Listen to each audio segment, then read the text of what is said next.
You know what's wild? Japan has more millionaires per capita than almost any country on earth. But you'd never know it.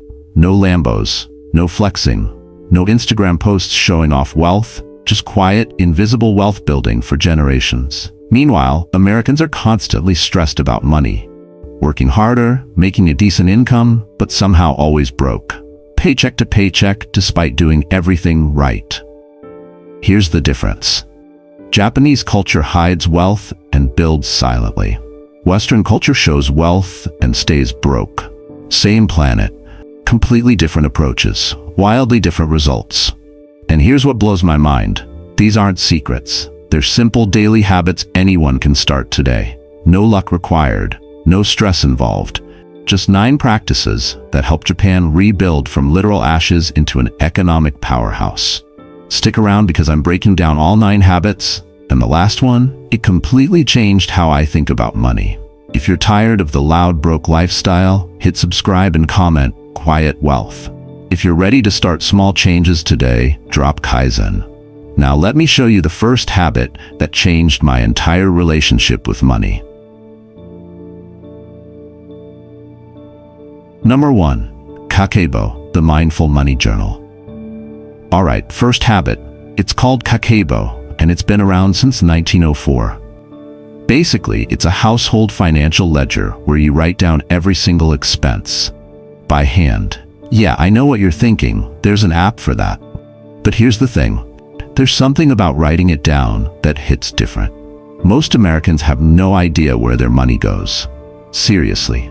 Ask someone where their paycheck went, and you'll get, I don't know, it just disappeared. Subscriptions they forgot about. Impulse purchases that seemed small. DoorDash orders that add up to more than their rent. The money vanishes into a black hole. Kakeibo forces you to face reality. You write every purchase in 4 categories. Survival stuff like rent and groceries. Optional stuff like that streaming service you haven't used in 6 months. Culture stuff like books and experiences. And extra stuff, which is basically, why did I buy this? Studies show people who write down their expenses spend 15 to 20% less automatically. Not because they're restricting themselves, because they're aware. There's an ancient saying, the palest ink is better than the best memory. When you write it, you see it. When you see it, you can't unsee it. And that's when you change it. This isn't about feeling guilty or depriving yourself. It's about consciousness. You're not becoming a penny pincher. You're becoming aware of unconscious spending. That's a massive difference. Kakeibo asks 4 simple questions. How much money do I have? How much do I want to save? How much am I spending? And here's the big one. How can I improve? Not how can I be perfect? How can I improve? That's the whole game. Here's what you do. Tonight, buy a small notebook. Not fancy, just a notebook. Don't use an app. The act of physically writing matters. For the next 30 days, write down every single purchase. Everything. The coffee, the parking, the random Amazon order at 2 a.m. Categorize it into those 4 buckets. Review it weekly. Here's a story that'll hit home. A woman I know started Kakeibo after years of where did my money go? First month, she discovered $400 going to subscriptions she completely forgot about. Another $300 on impulse coffee and lunches. $200 on apps and digital purchases she didn't even remember downloading. She didn't cancel everything immediately. She just became aware. 6 months later, $4,000 saved without feeling deprived. A year later, $10,000 emergency fund. Same income, different awareness. Awareness is the first step to wealth. You can't fix what you can't see. Write it down, see the truth, and change the pattern naturally. But that's just tracking spending. What I'm about to say is what makes the real difference. Because seeing where money goes is step 1. Step 2 is about stopping the leak. Most people don't even notice. Number 2, Shoganai, the art of no waste. So let's talk about waste. Americans waste 30 to 40% of the food they buy. Let that sink in. You're working hard for money, buying groceries, and then throwing nearly half of it in the trash. That's not a food problem, that's a wealth problem. Then there are clothes. Wear something once or twice, donate it, or throw it away. Something breaks? It's cheap, I'll just buy new. This disposable everything mentality is a wealth leak nobody talks about. But the Japanese, they have a word for it, motonai. There's no perfect English translation, but it basically means regret over waste and respect for resources. It's not just environmental, it's deeply financial. Every grain of rice matters. Every item has inherent worth. Wasting something is disrespecting both the resource and your money. This comes from Buddhist philosophy. Everything has value. When you waste something, you're not just throwing away an item. You're throwing away the money you worked for, the resources that created it, and the potential use it still had. Nobel Prize winner Wangari Maathai actually popularized this term globally, calling it the spirit of motonai. Here's the math people don't do. $5 meal you didn't eat, that's $5 burned. $50 shirt worn once, $50 wasted. Add up your monthly waste: food, clothes, items replaced that could have been repaired. Most people, hundreds of dollars monthly, literally in the trash. The Japanese approach is simple. Buy quality, use completely. One good item used 100 times beats 10 cheap items used once each. Maintenance over replacement. Creativity and repurposing. It's not about being cheap, it's about respecting what you have. Here's what you do this week. Before buying anything, ask, will I use this completely? Before throwing anything away, ask, can this be repaired, repurposed, or donated? For a food meal plan, use leftovers and actually eat what you buy. For clothes, wear what you own at least 30 times before buying new. For items, repair first, replace last. Now calculate your monthly waste. Food you threw away, purchases sitting unused in your closet with tags still on, items you replaced that could have been fixed. That number? That's your wealth leak. Plug it. Guy I know cleaned out his garage and found $2,000 worth of tools he bought and never used. The closet had $3,000 in clothes with tags still attached. Kitchen gadgets unopened. Total waste? Over $8,000 in purchased items were never used. He started motonai practice. Only buy after a 30-day waiting period. Use it completely before buying more. A year later, he saved $6,000 just from not buying things he'd waste. Previous waste became future wealth. Wealth isn't just what you earn, it's what you keep and use fully. Waste is theft from your future self. Respect resources, build wealth naturally. Wait, there's something you need to pay attention to. Because avoiding waste saves money, but this next habit, it actually creates money through tiny daily actions you won't even notice. Number 3, Kaizen, small daily improvements. Here's where Americans get it completely wrong. We want overnight success, the dramatic transformation. I'm gonna completely change my life starting Monday. And then Monday comes, we try to do everything at once, burn out by Wednesday, and we're back to the same habits by Friday. Sound familiar? The Japanese have a different approach. It's called Kaizen, continuous small improvement. This isn't some trendy self-help concept. This is the philosophy that made Toyota the world's most valuable car company. This is how post-World War II Japan rebuilt an entire economy from literal rubble. Not with massive dramatic changes. With tiny improvements, daily, forever. Here's the math that'll blow your mind. If you get 1% better every single day, you're not just 1% better at the end of the year. You're 37 times better. Compound improvement. But here's the flip side. If you get 1% worse daily, you're nearly at 0 by year's end. Small changes aren't small, they're everything. James Clear popularized this in Atomic Habits, but he straight up borrowed it from Japanese Kaizen philosophy. The guy didn't invent anything, he just translated ancient wisdom for Americans who think we need to reinvent the wheel. Applied to money, this is ridiculously simple. Save $5 more today than yesterday. Cut one unnecessary subscription this week. Increase your income by a tiny amount monthly. Automate one financial task. That's it. Not dramatic, not overwhelming, not temporary, just sustainable tiny improvements. Here's your Kaizen money practice. Week 1, save $10 automatically, not 100, not 50, 10. Week 2, make it 15. Week 3, 20. Increase $5 weekly until it becomes completely normal.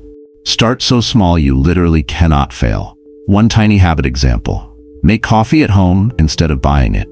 $5 daily times 365 days equals $1,825 yearly. Invest that at 8% for 20 years. You've got $91,000. One tiny change equals 6 figures. Tell me small changes don't matter. The woman I know couldn't save enough, so she saved nothing. 0. Started Kaizen with $1 daily. Week 1, she had $7 saved. That's nothing, she thought. But she kept going.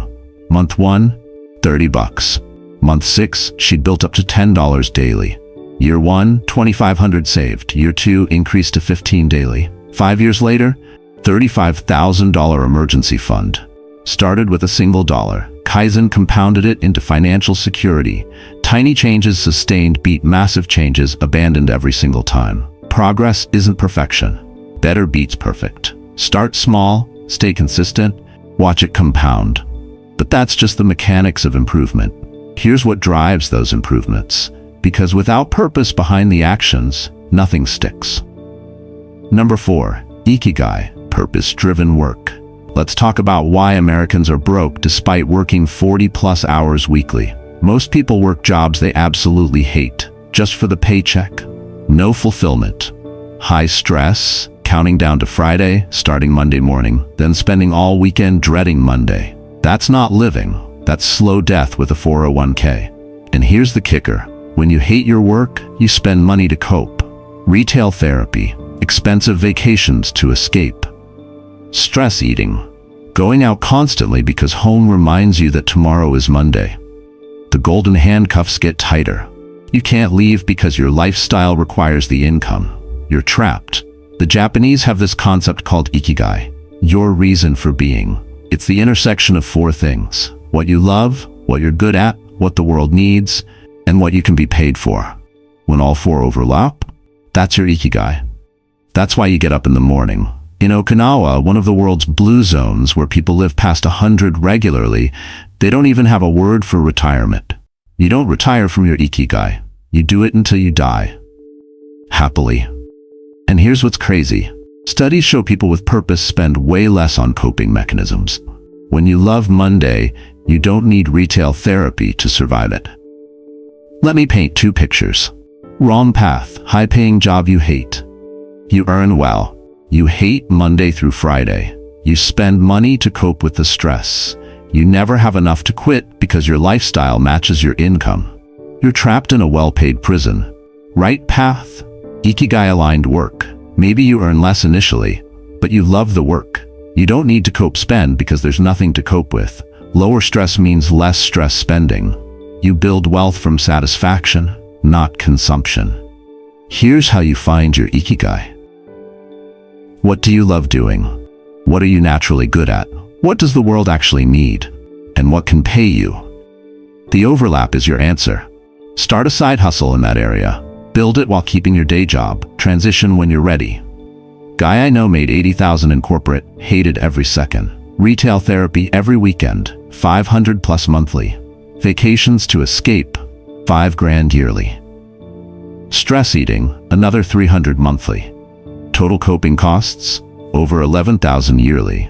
Found his Ikigai teaching part-time. Made $45,000 first year. Coping spending dropped to nearly 0. Lived happier on way less. Year 3, making $60,000 doing what he loved, saving $15,000 yearly.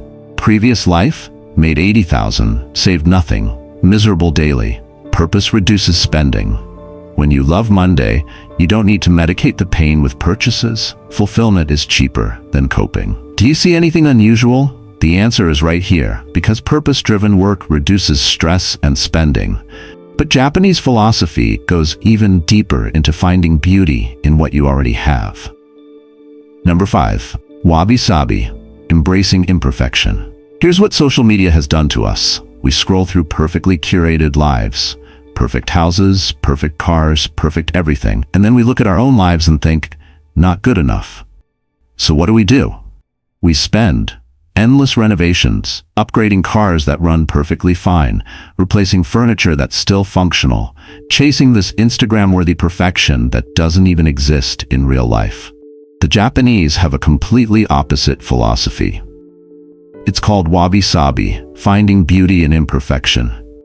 Aged wood has character. Cracked pottery tells a story. Simple, imperfect, incomplete. That's where real beauty lives. It comes from Zen Buddhism and traditional tea ceremonies, where a simple, slightly imperfect bowl is considered more valuable than an ornate, perfect one. Applied to your stuff? Game changer. You don't need a perfect house. You don't need the newest car. You don't need a flawless wardrobe. What do you have? It's enough. That scratch on your table isn't a flaw, it's character. That older car isn't an embarrassment, it's a reliable friend with history. That simple house isn't inadequate, it's enough. Let me show you the contrast. The American mindset says your house must be perfect, so you're constantly renovating. Wabi-Sabi says yes, your house has character, no renovation needed. American culture says your car must be new and flawless, so you're always upgrading. Wabi-Sabi says your older car has charm. Keep driving it. See the difference? One bleeds money constantly. The other builds wealth naturally. Here's what you do. Look at what you already have through a Wabi-Sabi lens. That scratch on the table? It's from your kid's homework. That's a memory, not a defect. That faded paint? It shows your house is lived in and loved. That older car? It's proven reliable. That's valuable. Stop upgrading things that don't need upgrading. And honestly, cancel Pinterest, HGTV, and Instagram if they make you feel like what you have isn't enough. Comparison is the thief of contentment, and contentment is literally the foundation of wealth. A couple I know spent $30,000 on a kitchen renovation because theirs was outdated. Finished it, looked at their neighbor's new kitchen, felt outdated again. Spent another $15,000 on updates. Still not satisfied. Total burned? $45,000. Then they discovered Wabi-Sabi. Our kitchen works perfectly.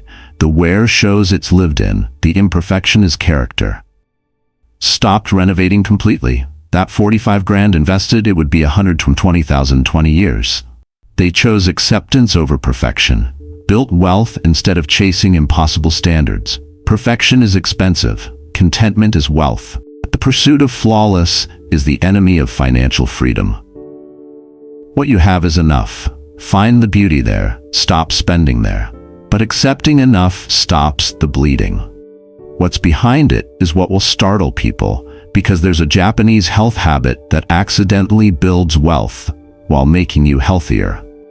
Number 6, Hara-Hachi-Bu, the 80% rule. Alright, let's talk about American portion sizes. They're absolutely ridiculous. We eat until we're stuffed, uncomfortable, unbuttoning our pants at the table. We consume everything in front of us because I paid for it. Meanwhile, we're spending a fortune on food, feeling terrible, and creating health problems that cost even more money. It's expensive in multiple ways. The people of Okinawa, who happen to be the longest-lived people on Earth, have this practice called Hara-Hachi-Bu. It means eat until 80% full. You stop before you're completely stuffed. Just comfortably satisfied. Not still hungry, not uncomfortably full, just enough. Science backs this up. Eating 80% naturally reduces your food costs by 20%. Better health means lower medical bills down the road. Less consumption means less spending, and living longer? You compound wealth for more years. It's a financial win across the board. But here's where it gets really interesting. You can apply this 80% rule to everything, not just food. You don't need 100% of your wants satisfied.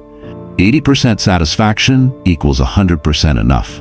And that 20% gap between what you want and what you actually need, that's where wealth lives. Financial Hara-Hachi-Bu looks like this. Don't spend your entire paycheck. Leave 20% untouched. Live on 80, save 20. It creates automatic wealth building without feeling deprived. You're still satisfying most wants. You're just not chasing that last 20% that costs the most and delivers the least. Here's your action plan. Practice the 80% rule everywhere. Eat smaller portions. Boom, you just saved 20% on food costs.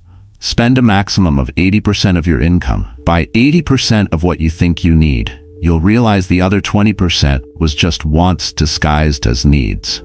Stop at 80% satisfied and fight the urge to hit 100. That 20% gap compounds fast. Food budget of $500 monthly becomes $400, save $1,200 yearly. Income of $50,000, live on $40,000, save $10,000 yearly. Resist 20% of your purchases, save thousands more yearly. Add it up. Man, I know I ate out until completely stuffed every meal. Felt terrible. Spent $800 monthly. Started Harahachi-bu. Stopped at 80% full. Ordered less food. Felt better physically. Restaurant bill dropped to $500 monthly. Saved $3,600 yearly just from eating less. Plus, he lost 30 pounds. Medical costs dropped by $2,000 annually. Total savings, $5,600. Plus better health. Plus, more energy got him a promotion. One habit created multiple compounding benefits. Enough is enough. The last 20% costs the most and delivers the least. Stop at 80 in everything. That gap is where wealth, health, and happiness actually live. It sounds simple, but the hardest part is what's about to be told next, because consuming less creates wealth. But what about maintaining what you already have? That's the next level most people never reach. Number 7. Gamen, endurance and self-discipline. Let's be real about American culture for a second. We want everything right now. Instant gratification is our default setting. Treat yourself has become a legitimate financial strategy. Can't delay pleasure even 5 minutes. Buy now, pay later is everywhere. Amazon delivers same day. We have zero tolerance for any discomfort whatsoever. The Japanese have this concept called gamen. It means enduring difficulty with patience and dignity, not suffering, persevering. It's the ability to sit with discomfort without immediately medicating it with a purchase. And this trait, it's literally the difference between wealth and poverty. Here's what's crazy. After World War II, Japan was destroyed, entire cities leveled, economy obliterated. You know how they rebuilt?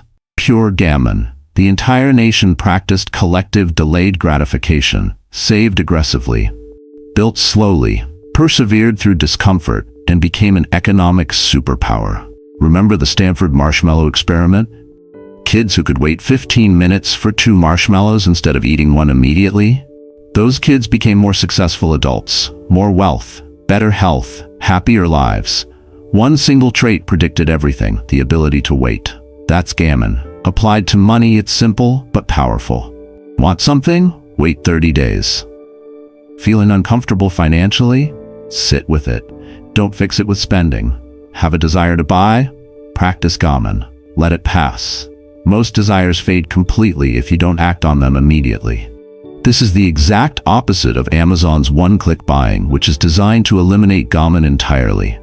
Here's the move. Add stuff to your cart instead of buying. Let it sit there. Review your cart once a month. Delete 90% of it. Boom. Gamen just saved you thousands without feeling restricted. Your action step is straightforward. Implement the 30-day rule starting today. Before any non-essential purchase, wait 30 days. Add it to a wish list. Sit with the desire without acting. 90% of those desires will completely disappear. The 10% that remain, those are actually important. Buy them then. The gamen muscle strengthens over time. The first week is difficult. The first month gets easier. The first year becomes completely natural. And you just saved thousands by simply waiting. A woman I know saw something she needed, bought it immediately, and repeated the cycle daily. Debt grew to $15,000. Discovered gamen and started the 30-day rule. First month, she wanted 20 different things. Waited. 30 days later, still wanted 2 things. Completely forgot about 18 of them. Bought those 2. Saved money on 18 impulse purchases. Kept practicing for a year. Debt gone. Savings growing. Same income, different discipline. Gamen transformed her entire financial life. The ability to wait is the foundation of wealth. Instant gratification is expensive. Delayed gratification compounds. Discomfort is temporary. Debt is permanent. Practice gamen, build fortune naturally. Don't jump to conclusions because what comes next can change your perspective completely. Discipline saves money, but what happens when things actually break? The Japanese have a beautiful answer that turns breakage into art. Number 8. Kintsukuroi. Repair with gold. Americans throw stuff away like it's our job. Something breaks? It's broken. Buy a new one. We're on this replacement treadmill that never stops. Disposable culture isn't just wasteful, it's bleeding you dry financially. But nobody talks about it because buying new is so normalized. The Japanese have this art form called kintsukuroi, also known as kintsugi. When pottery breaks, instead of throwing it away, they repair it with gold, with actual gold lacquer. The repaired piece becomes more beautiful and more valuable than the original. The philosophy? Breakage and repair are part of the object's history, not the end of its usefulness. This applies way beyond pottery. Repair your clothes instead of replacing them, fix appliances instead of buying new, maintain your car instead of upgrading, restoration over replacement. It's not just philosophical, it's massively economical. Here's what kills me. The average American replaces things that still function perfectly. Out of style doesn't mean broken. New model available doesn't mean your old one is dead. Marketing has convinced us to replace ourselves constantly. Japanese culture says use it until it's truly done. Massive financial difference. Let me break down real costs. Repair jeans, $15. New jeans, $60. You just saved $45. Repair an appliance, maybe $100. New appliance, $600. Savings, $500. Maintain your car properly, $2,000 over 5 years. Buy a new car, $40,000. Savings, $38,000. The math is screaming at you. Here's what you do. Something breaks, Google how to repair plus the item. Try DIY first. YouTube University has a course on everything. If it's beyond your skill level, get a repair quote before buying new. Usually, repair costs 20 to 40% of replacement. Choose repaired 90% of the time. No, we calculate your annual replacement spending. How much did you spend on stuff that could have been repaired? That's leaked wealth. Plug that leak, build wealth instead. Man's laptop died. $200 for repair or $1,200 new one. He thought, it's old anyway, might as well upgrade. Bought new. 6 months later, I needed a $300 repair on the new one anyway. Realized he could have repaired the old one twice for the cost of the new. Started practicing kintsukuroi. Repaired shoes, 40 versus 120 new. Fixed the dryer, 100 versus 800 new. Patched his jacket, 20 versus 200 new. Year of repairs, $400 spent. It would have been $2,000 in replacements. Saved $1,600. Same stuff, better wallet, less waste. Repair celebrates history. Replacement chases perfection. History is cheaper and more beautiful. The broken thing repaired has more character than the perfect thing replaced. Wait, the most important part is in the following story. Because all these habits work together, but there's one final principle that ties everything together and makes it all sustainable. Number 9. Shoganai. Acceptance of what cannot be changed. Alright, final habit. And honestly, this might be the most important one because it ties everything else together. It's called Shoganai. It means it cannot be helped. And before you think that sounds defeatist, hear me out. It's the opposite. It's not giving up. It's strategic acceptance. Americans stress about everything they can't control. The economy, inflation, other people's success, where we started financially, past mistakes. We carry this weight constantly. And you know what we do with that stress? We spend money trying to feel better. Retail therapy, stress shopping, keeping up with people who don't even care about us. It's exhausting and expensive. And here's the vicious cycle. We stress about things beyond our control, spend money to cope with the stress, which creates more financial stress, which makes us spend more. Round and round until we're broke and miserable. The Japanese approach is completely different. Accept what you cannot change. Say Shoganai, it cannot be helped, and release it. Then pour all your energy into what you can actually control. Your habits, your choices, your discipline today. That's where power lives. Here's what you can't control. Where you started financially, your past mistakes, other people's advantages, their inheritance, the economy, inflation rates, market conditions, your parents' wealth or lack of it.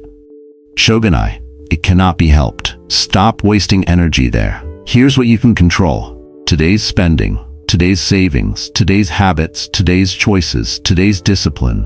Whether you practice Kakeibo tonight, whether you stop wasting tomorrow, Whether you implement Kaizen this week, that's your power. Stop comparing yourself to others. Their income? Shoganai. Their inheritance? Shoganai. Their head start? Shoganai. Your discipline? Controllable. Your habits? Controllable. Your future? Completely controllable. Here's your practice. Make 2 lists right now. First list, everything you can't control about your financial situation. Past mistakes, others' advantages, economic conditions. Write it all down. Then say Shoganai and release every single item. Second list, everything you can control.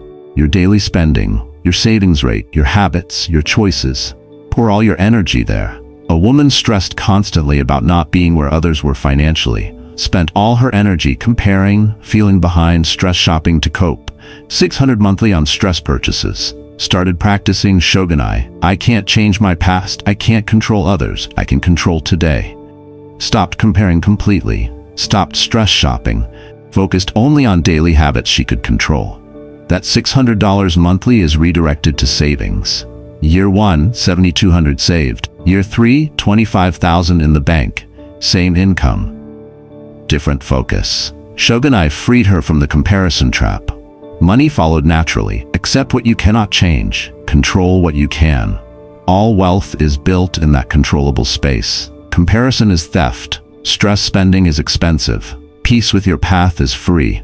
Choose Shoganai. Build wealth quietly.